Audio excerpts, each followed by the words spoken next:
여러분 주님의 이름으로 축복합니다. 오늘 이 하나님의 마음으로 예배하는 여러분에게 주님의 귀한 은혜가 가득 임하기를 주님의 이름으로 축복합니다. 두세 사람이 모인 가운데 하나님이 임재해 주신다 그랬죠.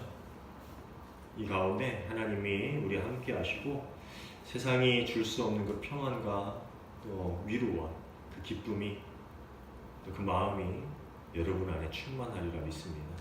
아멘.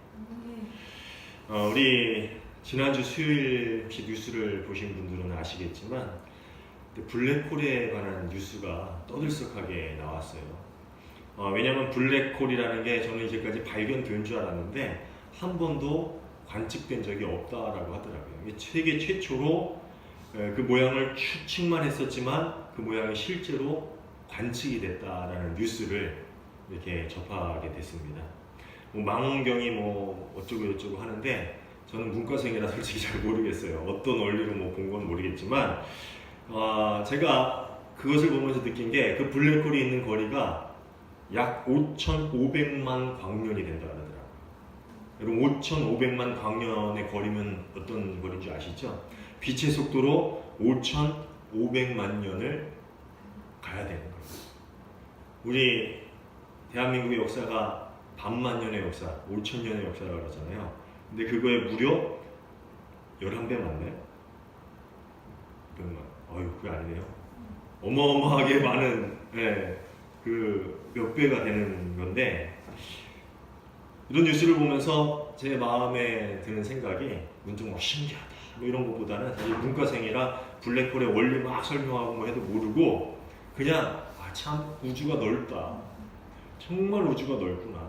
근데 그 넓은 우주 가운데서 우리 사람, 인간은 얼마나 먼지 같은, 먼지보다도 더 작은, 정말 보잘것없는 별거 아닌 존재구나.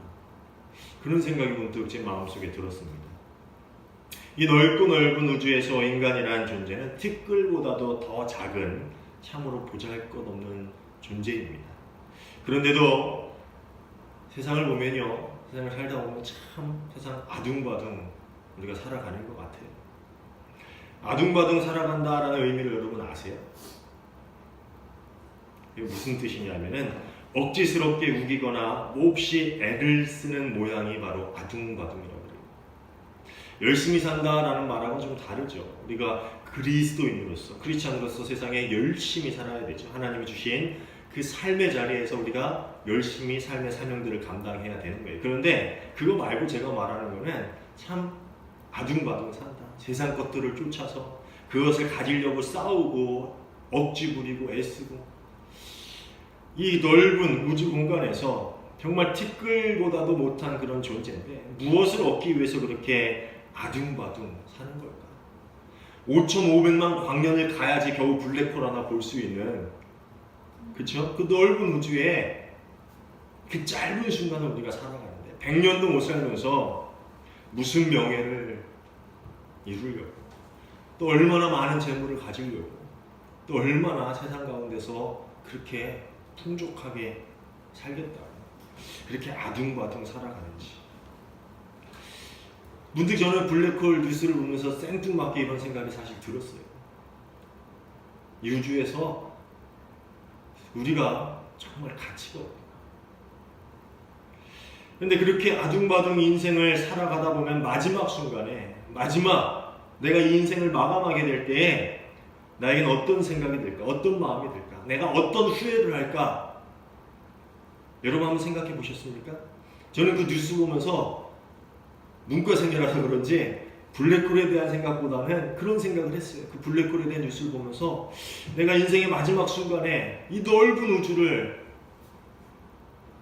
살아가는 보잘것없는 존재로서 어떤 생각, 어떤 마음, 어떤 후회를 하게 될까? 사실 저는요, 그 마지막 순간이라는 경험을 아주 잠깐 살짝 맛보기는 했습니다. 아시겠지만 심장 시술을 받고 중환자실에서 이틀을 누워 있는데 그 중환자실이라는 데가 좀 위중한 사람들이 오는 거잖아요.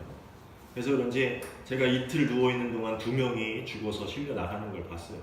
보면서 나도 저렇게 쉽게 갈 수가 있는 것이 이 세상이구나, 이 삶이구나. 그런 생각을 했습니다. 인생이라는 게 참 허무하구나. 정말 아무것도 아닌 게 우리의 삶이구나. 우리의 생명이구나. 그런 생각을 좀 했습니다. 뭐 아직 젊은 나이에 뭐 이런 생각을 하고 이런 말을 하냐라고 그렇게 좀 의아해하시는 분도 있을지 모르겠지만 이런 생각, 이런 마음이 비단 저에게만 드는 생각은 아닌 것 같아요. 여러분은 잘 아시는 전도서는 이 다윗의 아들인 솔로몬이 지었다라고 알려진 책이지요. 그 솔로몬은 어떤 사람입니까? 세상의 부귀영화, 모든 영광을 다 누려본 사람이에요. 부럽죠? 석호 안 부러워? 가장 지혜롭고 모든 부귀영화를 다 누려보고 부인을 무려 1000명이나 뒀어요. 안 부럽습니까? 그런 솔로몬이 인생의 말년에 이 전도서를 지었어요. 근데 그 전도서의 시작이 이렇습니다. 다윗의 아들 예루살렘의 왕 전도자의 말이다. 전도자가 말한다. 헛되고 헛되다. 헛되고 헛되다. 모든 것이 헛되다. 사람이 세상에서 아무리 수고한들 무슨 보람이 있는가? 한 세대가 가고 또 한 세대가 오지만 세상은 언제나 그대로다. 해는 여전히 뜨고 또 여전히 져서 제자리로 돌아가며 거기에서 다시 떠오른다. 바람은 남쪽으로 불다가 북쪽으로 돌이키며 이리 돌고 저리 돌다가 불던 곳으로 돌아간다. 모든 강물이 바다로 흘러가도 바다는 넘치지 않는다. 강물은 나온 곳으로 되돌아가 거기에서 다시 흘러내린다. 만물이 다 지쳐 있음을 사람이 말로 다 나타낼 수가 없다. 무슨 말이에요? 헛되다. 헛되고 헛되다. 이 모든 세상에 돌고 도는 이치 가운데서 우리의 삶이, 우리의 생이 무엇을 누린다 한들, 무엇을 남긴다 한들 헛되지 않은 것이 어디 있겠냐? 헛되고 헛되다. 모든 것이 다 헛되다. 이런 마음은 세상 모두가 인생의 마지막 때를 맞는 순간이면은 공통적으로 갖게 되는 그러한 생각인 것 같습니다. 제가 어렸을 때 어디에선가 읽은 글인데 잊혀지지 않는 글이 있어요. 그래가지고 제가 아마 몇 번 읽어준 적이 있을 텐데 기억하실 거예요. 생야 1편 부운기, 사야 1편 부운멸, 부운자체 본무실, 인생생사 여기래요. 이 어렸을 때 어떤 책에서 본 거예요. 이 뜻이 뭐냐면 태어난다는 것은 한 조각의 구름이 일어나는 것과 같고 죽는다는 것은 한 조각의 구름이 사라지는 것과 같다. 구름이 일어나고 사라지는 것은 본래 실체가 없는 것이니 사람의 인생 또한 그런 것이다. 이게 뭐예요? 사람의 삶이 얼마나 허무한 것인가라는 것을 이야기해 주는 겁니다. 제 딸이 제가 옛날 얘기, 고리타분한 얘기를 하면 뭐라 그러는지 아십니까? 아빠는 무슨 공민왕 시절 얘기를 해. 그 얘기를 하는데 이 시가 바로 공민왕 시절에 지어진 시입니다. 그 오래전 고려어 말에 어떤 공주가 이 시를 동생에게 주었다고 하나? 저 자세한 건 모르지만 공민왕 시절에 어떤 공주가 이 시를 지었다는 거예요. 꼭 허무주의를 이야기하는 것 같이 들릴지는 모르지만 사람이란 존재가 이 인간이라는 그 인생이라는 시간이 이렇게 대단한 것이 아니고 보잘것없는 것이다 라는 것을 동서고금을 막론하고 옛날이나 지금이나 모두에게 공통적으로 갖고 있는 그러한 생각이다 라는 이야기를 하고 있다는 겁니다. 블랙홀 이야기를 하다가 여기까지 왔는데 종려주의를 앞두고 그런 뉴스를 접하게 된 게 저에게는 참 의미 있는 일이었습니다. 종려주일이라는 것은 예수님이 부활하시기 전주죠. 부활절 전주의 주일이고 또 예수님께서 고난을 받으시기 위해서 또 십자가에 못 박혀 돌아가시기 위해서 예루살렘으로 들어오신 것을 기념하는 주일입니다. 그리고 예수님을 향해서 많은 사람들이 종려나무 가지를 흔들고 호산나 다윗의 자손이여, 호산나 우리의 왕이여 라고 환영하던 것을 우리가 기념하는 주일이 바로 종려주일이에요. 예수님께서는 그동안의 갈릴리 사역을 뒤로하고 이제 가장 중요한 일을 앞두고 예루살렘으로 들어오셨습니다. 그것은 가장 중요한 일이기도 하지만 예수님에게 있어서는 가장 두려운 일이기도 했을 것입니다.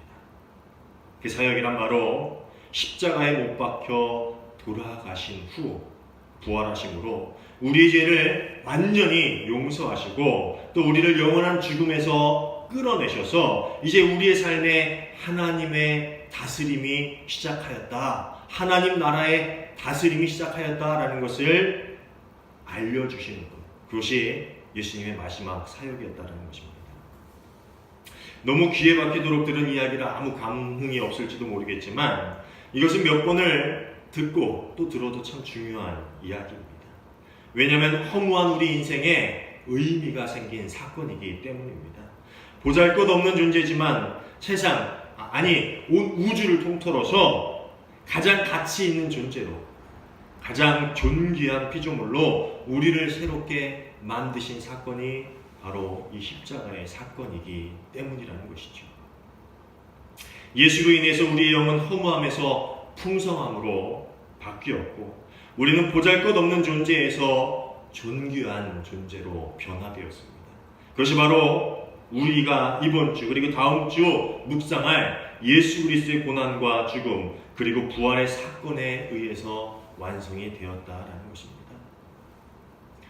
정말 그 넓은 우주에 보잘것없는 존재, 그 짧은 순간을 살다가는 허무한 인생이지만 예수님께서 우리의 삶에 들어오심으로 인해서 예수님께서 우리를 택하시고 우리를 용서하시고 우리를 위해 십자가에서 돌아가시고 우리를 그 죽음이라는 그 한정된 그리고 영원히 끝날 그 자리에서 끌어내셔서 하나님의 나라라는 소망을 우리 안에 심으신 그 순간부터 우리 인생이 허무해지지 않았다라는 그런 이야기를 하고 있다는 거예요. 우리 인생이 보잘것없는 인생이 아닌 우리가 보잘것없는 존재가 아닌 가장 가치, 가장 존귀 있는 존귀한 존재가 되었다. 왜? 예수님의 십자가 사건 그리고 부활하심으로 우리가 그렇게 변화되었다라는 것입니다. 여러분 이게 여러분 삶 가운데 늘 감동이 되시길 바랍니다.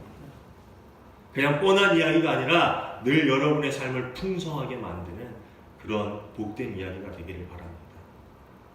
오늘 읽은 본문을 보면은 예수님께서는 나귀 새끼 한 마리를 빌려와서 그 나귀에 앉아서 예루살렘에 들어오십니다.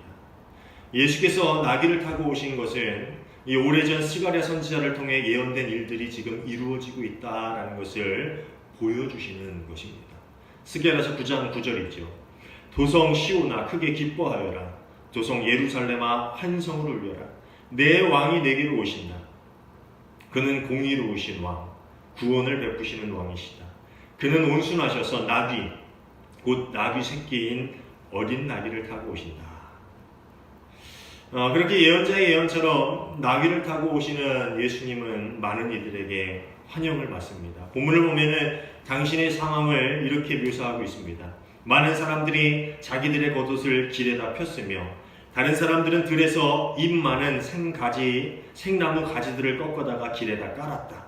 그리고 앞에 서서 가는 사람들과 뒤따르는 사람들이 외쳤다. 호산나 복되시다 주의 이름으로 오시는 분 복되어라 다가오는 우리 조상 다윗의 나라여 가장 높은 곳에 호산나. 당시 풍습으로는요 아무리 존경을 받는 사람을 위해서라도 자기의 겉옷을 바닥에 까는 일은 없었습니다. 그것은 오직 왕족에게만 존경을 표현하던 그러한 하나의 예식이었다라는 겁니다. 열왕기하 9장을 보면요 이 북이스라엘의 이야기가 나오는데 여러분 예후 아시죠? 예후가 왕이 아니었죠. 원래 아합 가문의 왕을 하고 있었던 당시입니다. 그런데 하나님께서 예후를 통해서 아합 가문을 멸망시키시려고 누굴 보내요? 엘리사 선지자를 보내서 이 예후를 왕으로 삼습니다. 근데 그 소식을 듣고서 사람들이 이 예후의 발 앞에 어떻게 하냐면 자신의 겉옷을 까는 그런 행동을 합니다. 이 말은 왕족에게나 그런 존경의 표시로 자신의 겉옷을 그 먼지 많고 돌 많은 중동의 그 바닥 아래 깔았다라는 것이죠. 예수님을 맞이하는 사람들은 예수님을 유대인의 왕으로 인정했다라는 거예요. 새로운 우리의 왕, 저 로마가 세운 헤롯 왕도 아니고 저 총독도 아니고 누구? 예수 그리스도가 새로운 우리의 왕이 되었다. 그것을 인정하고 기뻐했으며 그에 대한 존경의 표시로 자신의 겉옷을 벗어서 바닥에 깔았다라는 것입니다.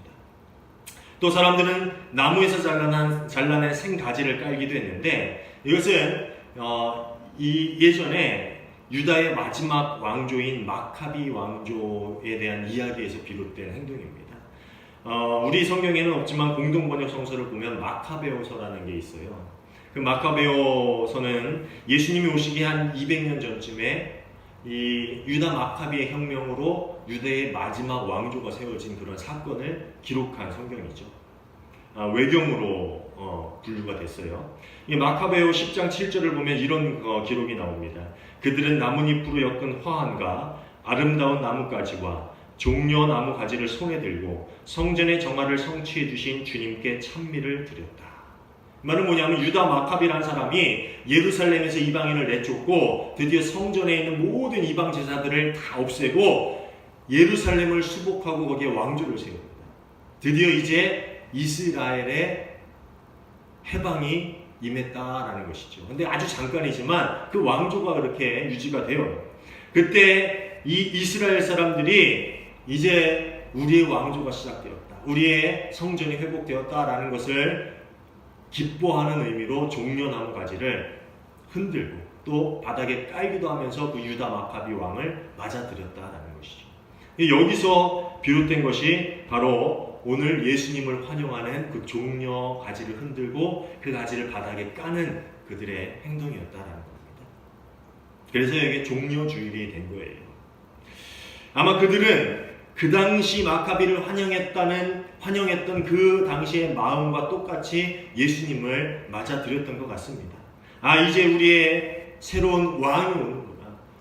왕이 오셔서 저 로마 군대를 내쫓고 이스라엘을 회복시키고 이제 유대의 새로운 왕조를, 유대의 새로운 왕국을 세우겠구나.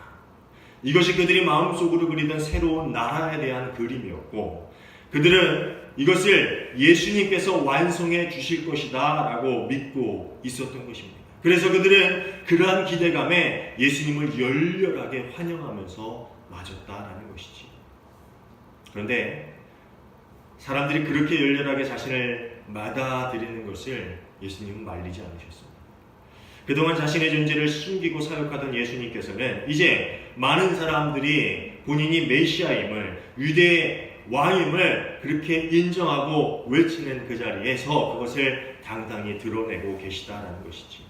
오히려 그 중에 걱정하는 이들이 있었는데 예수님은 그들을 나무라십니다. 누가복음 19장 39절에 40절을 보면요, 누가복음의 같은 이 사건을 그리고 있는 본문이에요.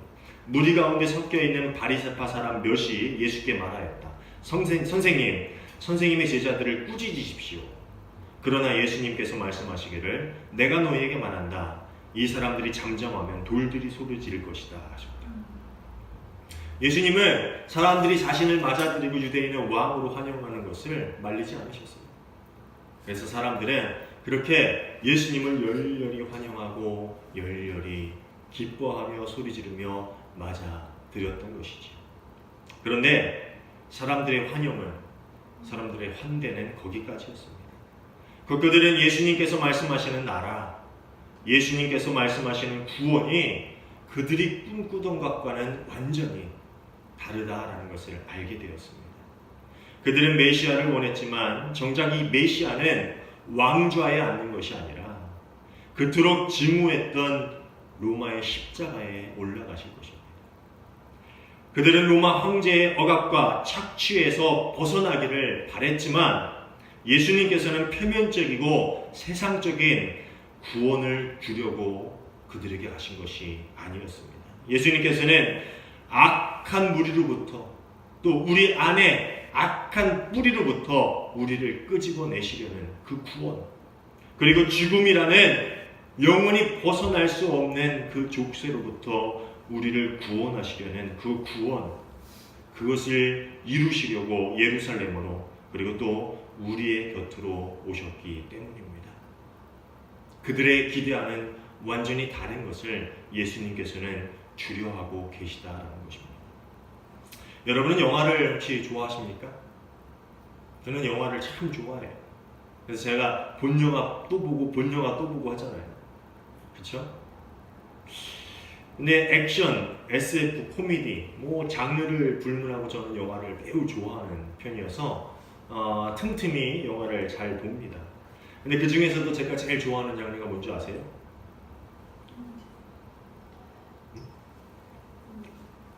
아닌데요. 저는 멜로 영화를 제일 좋아합니다. 네. 멜로 영화. 그렇게 생기지 않았나요?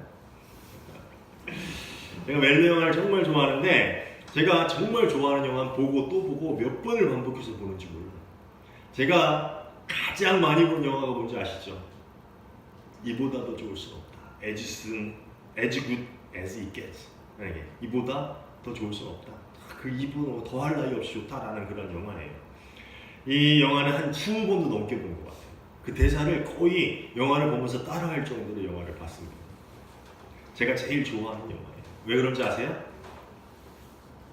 마지막에 그 둘의 사랑이 이루어지거든요. 저는 이 해피엔딩을 좋아해요. 핑크빛 엔딩.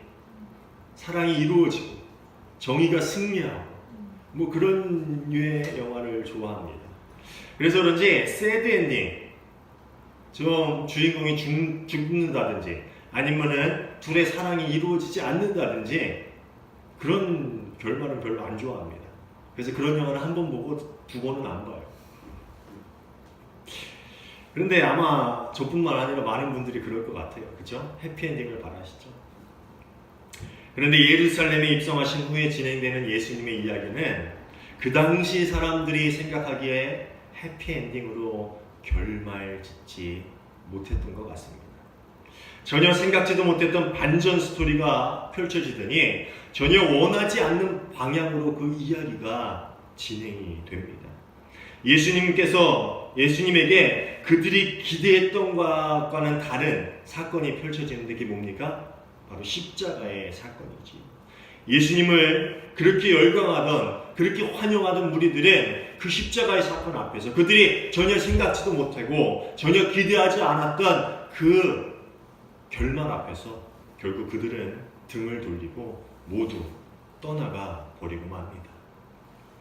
아마 우리의 모습도 그럴지 모릅니다. 그들의 마음, 그들의 상황을 오늘날 우리에게 적용해 본다면 아마 이런 이야기가 되지 않을까 싶습니다. 어느 날 예수님이라는 분이 우리 인생에 찾아오십니다. 어떤 사람은 처음부터 자신의 삶이 확 뒤집어지는 경험을 합니다. 그리고 믿음 생활을 시작하지. 근데 어떤 사람은 처음엔 긴가민가, 시큰둥, 뭐 그렇게 뜨겁진 않았지만 점점 시간이 가면서 예수님을 믿고 따르면서 믿음 생활을 시작하게 됩니다. 그런데 갑자기 내 인생에 예상치 못했던 반전이 펼쳐집니다. 사업이 꼬입니다. 건강이 악화됩니다. 자녀가 생각지도 않았던 사고를 칩니다. 이거 정말 속상할 것 같아요. 그렇죠? 경제적으로 너무 힘든 상황에 처하게 됩니다. 어느 시편 기자의 고백처럼 주여 어느 때까지입니까? 어느 때까지 내가 참아야 합니까? 라는 질문을 매일매일 반복하게 되는 힘든 현실이 우리 앞에 펼쳐지게 됩니다. 기도를 해도 교회에서 열심히 봉사를 해도 하나님 앞에 열심히 부르짖어도 좀처럼 현실은 바뀌지 않습니다. 그때 우리는 어떤 마음을 가지게 될까요? 나의 믿음 생활은 과연 어떻게 될까요? 예전에 유숙경 전도사님의 책 당신은 하나님을 오해하고 있습니다 라는 책을 읽은 적이 있습니다. 참 좋은 책입니다. 유숙경 전도사님은 정말 신실한 신앙인이었죠. 거기 보면은 어려서부터 그냥 믿지 않는 영혼들이 불쌍했대요. 그냥 그 영혼들을 보면서 눈물 흘리며 기도했대요. 여러분 그런 적 있습니까? 그 책을 읽으면서 그 마음이 너무 부러웠어요. 믿지 않는 사람들을 보면서 그냥 슬펐대요. 믿지 않고 저 사람들 구원 못 받는 게. 그런 신앙인이 어디 있습니까? 그런 신실한 신앙을 가진 사람이 세상에 어디 있습니까? 그런데 어느 날 그 인생의 사건이 펼쳐지게 되는데 암에 걸립니다. 암이라는 병과 싸우는 동안에도 이석경 전사님은 신앙을 버리지 않습니다. 하나님이 고쳐주실 것이다 라는 믿음을 갖고 기도하기 시작합니다. 그런데 병은 점점 더 악화됩니다. 그런데 이 전도사님은 더 감사합니다. 더 열심히 하나님을 찾습니다. 더 하나님께 자신의 삶을 맡깁니다. 그리고 결국 유석경 전도사님은 그렇게 암 때문에 돌아가시고 하나님의 곁으로 가셨습니다. 여러분, 이 이야기가 새드 엔딩입니까? 이 이야기의 결말은 새드 엔딩이 맞나요? 남의 일이라 별로 감흥이 없나요? 근데 만일 내 인생에 일어난 일이라면, 내게 만일 그런 일이 일어났다면, 아니 내 자식에게 만일 그런 일이 일어났다면, 여러분 그 결말 앞에서, 그 일 앞에서 우리는 어떠한 반응을 보일 수 있겠습니까? 부활의 승리를 기뻐하기 전에 우리는 예수께서 왜 우리를 위해 십자가에 올라 못 박히셨는가를 우리는 분명히 알아야 합니다. 예수님께서는 표면적이고 세상적인 구원이 아닌 악의 뿌리로부터의 구원, 죽임이라는 영원히 벗어날 수 없는 족쇄로부터의 구원, 그것 때문에 우리의 곁에 오신 것입니다. 그것 때문에 십자가에 못 박혀 돌아가신 것이라는 겁니다. 예수로 인해 우리의 영은 허무함에서 풍성함으로 바뀌었고, 예수로 인해 우리는 보잘것없는 존재에서 존귀한 존재로 변함을 입었습니다. 이것이 세상의 어떤 상황 가운데서도 바뀌지 않는 진리고 변하지 않는 사실입니다. 그리고 진정한 복이지요. 그렇게 예수 안에 있는 우리에게는 절대 새드 엔딩이라는 것은 존재하지 않는다는 것입니다. 세상이 어떠한 스토리로 우리의 삶을 몰아간다 할지라도, 세상의 어떠한 상황이 우리를 절망적인 상황 가운데 밀어넣는다 할지라도 변하지 않는 엔딩이 우리에게 있다라는 것이지요. 그래서 결코 새드 엔딩은 우리에게 존재하지 않는다는 것입니다. 사랑하는 여러분, 한 주 동안 그 진리가, 예수 십자가의 그 복이 여러분의 삶을 가득 채우기를 주님의 이름으로 축원합니다. 예수로 인해서, 우리 안에 오신 예수로 인해서 여러분의 삶이 정말 풍성하고 충만하기를, 어떠한 상황 가운데서도 해피엔딩임을 내가 고백할 수 있는 그런 여러분이 되시기를 주님의 이름으로 축원합니다. 기도하겠습니다. 참 좋으신 하나님 감사합니다.